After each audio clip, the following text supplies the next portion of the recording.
Mnakumbuka jana tulisoma ile andiko letu la Zaburi 62 fungu la 8 kwenye Kiswahili cha kisasa, kinasema mfungulieni Mungu mioyo yenu.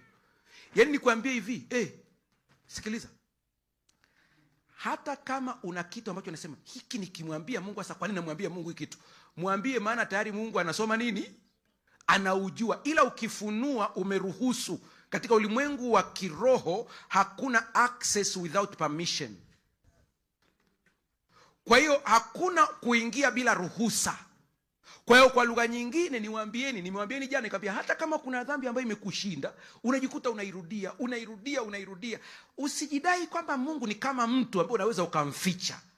Ukiwa unaongea naye, mwambie straight ukweli wote. Mwambie, Mungu, nimejikuta narudi pale pale, na feli hapa, nahitaji hekima yako. Lakini usije ukasababisha dhambi ikufanye usimpe Mungu haki yake ya ibada.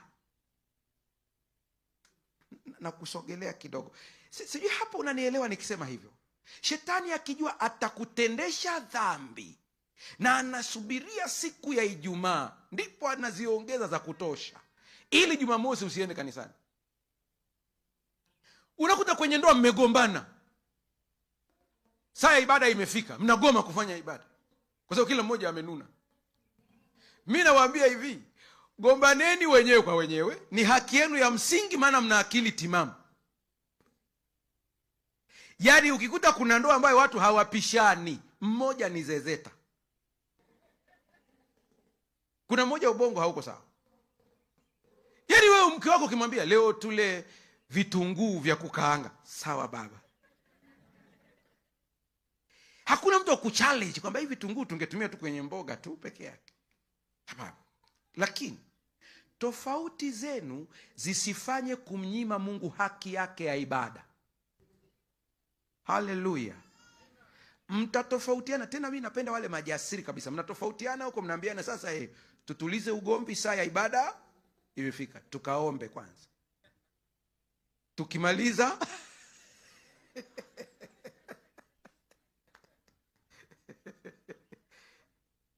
haleluya.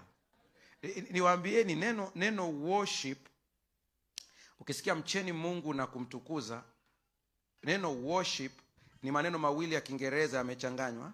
Ni neno worship, discipleship. Unaona stewardship. Kwa hiyo worship ni kumstahilisha Mungu, ni kumpa haki yake. Ndio maana unamkuta mzee Yakobo anakufa, katika kukata roho kwake anaomba fimbo, anapewa fimbo yake, anaishikilia, anakata roho huku anaabudu.